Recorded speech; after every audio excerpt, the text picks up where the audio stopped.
Bu kitabı mütləq oxumalısınız.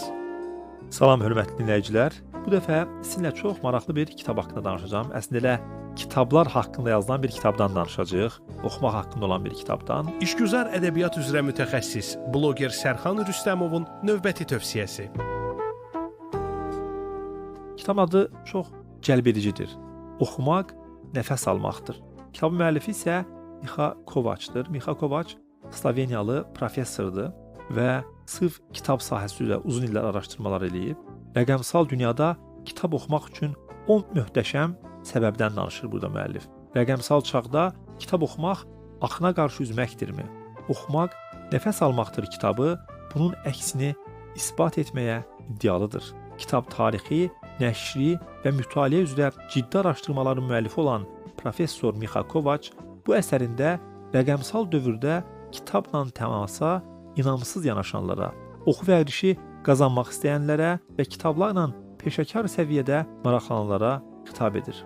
Mütaliənin psixologiyası və empatiya hissimizlə əlaqəsi, kitab oxunan mühitdə böyüməyin əhəmiyyəti, şəxsiyyətimizin formalaşmasında ədəbi əsərlərin rolu, xarici dillərdə oxumağın faydaları kimi mövzularda dəyərli məlumatlarla bizi tanış edir. Oxumaq nəfəs almaqdır, axıcı dili və rəngarəng illüstrasiyalar ilə nəyi oxumalı olduğumuzdan bəhs edən əyləncəli bələdçidir.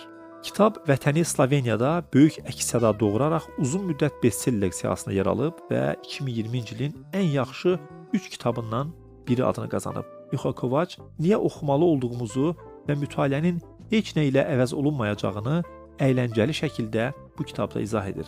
O, kitabşünaslıq kafedrasının professorudur.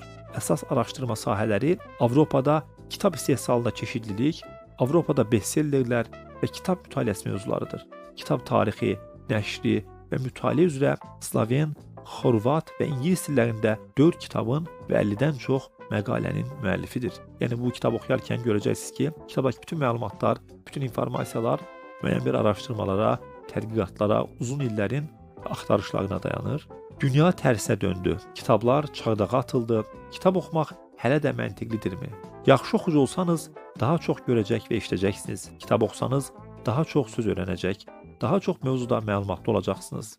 Uzun mətn ekranda deyil, kağızdan oxunanda daha yaxşı başa düşülür.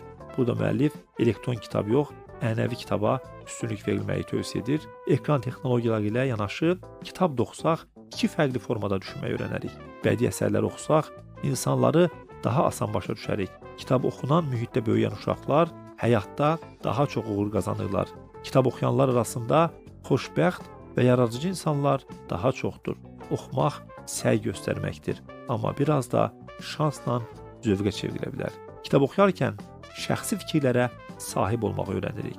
Son 30 ildə ekran mediasının kitablardan daha çox və daha əlçatan olması, mütaliə vərdişlərindəki dəyişikliklər kitabların gücünə inamı zəiflətməyə başlayıb.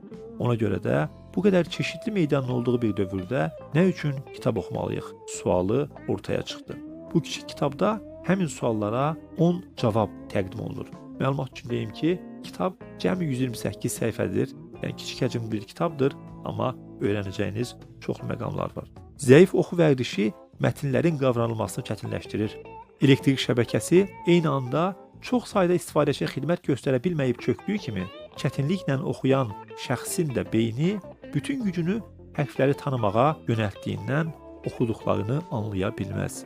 Savadlı olmağın, savadlığın kriteriyası oxuyub yazmaq və oxuduğunu anlamaqla ölçülür. Hal-hazırda məktəblərdə də, orta məktəblərdə də bu kurikulum sisteminə keçirilib və artıq qəbul imtahan testlərində də bilirsiniz ki, 5 açıq sual olur, mətni oxuyur, uşaq mətndən nəticə çıxarıb analiz edib suallara cavab verməli. Yəni əzbərçi test cavablarından daha çox bu tip suallara getdikcə daha çox üstünlük verilir ki, uşaqlarda analitik qabiliyyət olsun. Bu funksiyanın da bu qabiliyyətini inkişaf etməsi üçün uşaqların hələ kiçik yaşlarından mütaliəli olması, yanlarında kitab oxuması çox önəmlidir.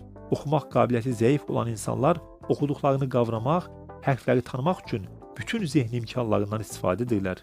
Çox oxuyanlar isə hərflərə çox vaxt ayırmadan bunu avtomatik şəkildə edirlər. Nəticədə oxuduqlarını dərk etmək üçün sərf etdikləri zehni güc toxunulmaz qalır.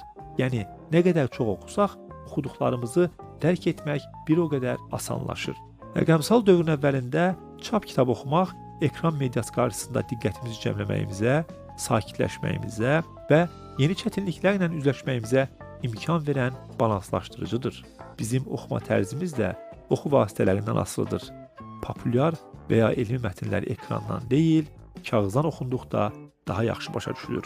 Yəni, biz onsuz gün ərzində işimizlə bağlı ya kompüterin, ya notebookun və yaxud da ya telefonun, planşetin önündə oluruq. Ona görə yaxşı olar ki, kitaba gəl oxuyacaqsa, onu elektrondan yox, ənənəvi kitabdan, kağız kitabdan oxuyaq. Bu ilə həm də zehnimizi və gözlərimizi də istirahət etdirmiş olarıq və bu tip oxunan kitablar daha yaxşı yadda qalır və başa düşülür. Tədqiqat müəllifləri müəyyən ediblər ki, ekrana baxan insanlar bir məlumat parçası üzərində diqqətlərini yalnız 8 saniyə cəmləşdirə bilirlər. Ekran mediası bizə nisbətən böyük həcmli məlumatı qısa müddətdə emal etməyi və bu məlumatların əlaqəli olduğu mühitə uyğunlaşmağı öyrətdi.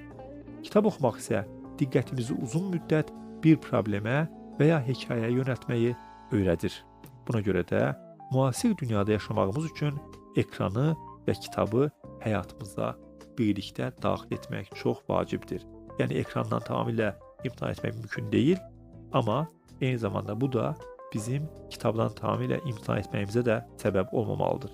Oxuyarkən qazanmağa başladığımız empatiya təcrübəsi izləmə və ya dinləmə zamanı qazanılandan daha intensiv olur. Yaradıcı düşünməyi öyrənmək heç vaxt gec deyil, ancaq bu bacarığı inkişaf etdirməyin ən asan yolu kiçik yaşlardan kitab oxumağa başlamaq və ailə üzvlərimizin bizə kitab oxumasıdır. Bizi hal-hazırda dinləyən yəqin ki, daha çox valideynlərdir, analar, atalardır. Mən onlara da bu misal çəkərək bildirmək istərdim ki, mütləq evdə bir kitabxana formalaşdırın övladlarınız üçün. Tutaq ki, ola bilər bizdə belə bir deyim var, nə qədər sevməsəm də mənim oxuyan yaşımdan keçib. Ola bilər ki, siz oxumursunuz, ən azından evdə bir kitabxana olsun, uşaqlar kitab görsünlər. Sırf uşaqlar üçün o kitabxananı qurmaq, onların kitab mühitində böyüməyinə şərait yaratmalıyıq. Şəxsi və iş həyatının uğurlu olmasında böyük əhəmiyyət kəsb edən inandırma və əməkdaşlıq bacarıqlarımızı oxuyaraq inkişaf etdiririk.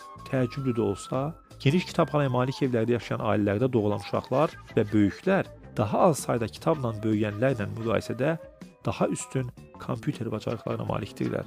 Dolabda toz basmış bir cüt idman ayaqqabısı sizin formanıza heç bir fayda vermədiyi kimi, kitablar da bəzək əşyası kimi qaldıqları müddətcə heç bir işə yaramayacaq. Çox möhtəşəm bir bənzətmədir.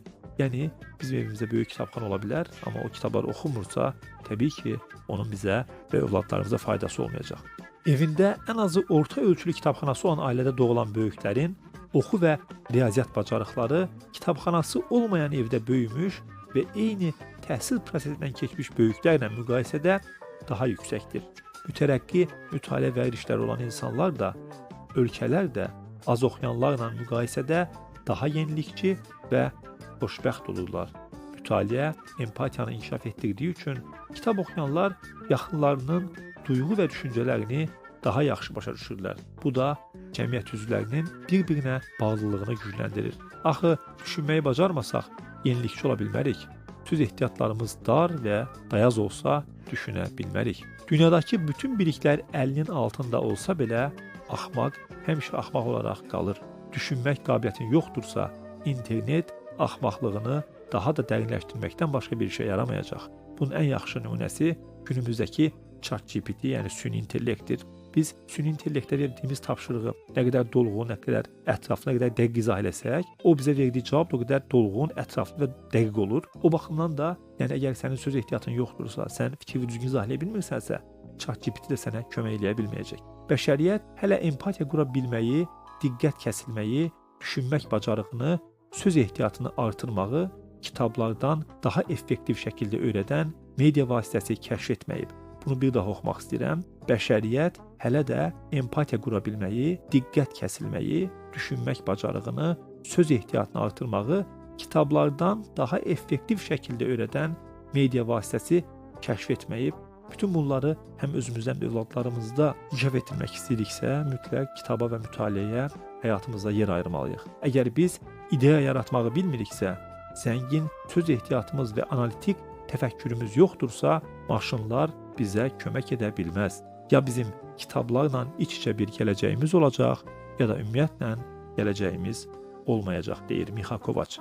Bugün biz sizinlə Mixa Kovaçın Oxumaq nəfəs almaqdır kitab haqqında danışdıq. Hələlik bu qədər. Növbəti kitablarda görüşmək ümidi ilə.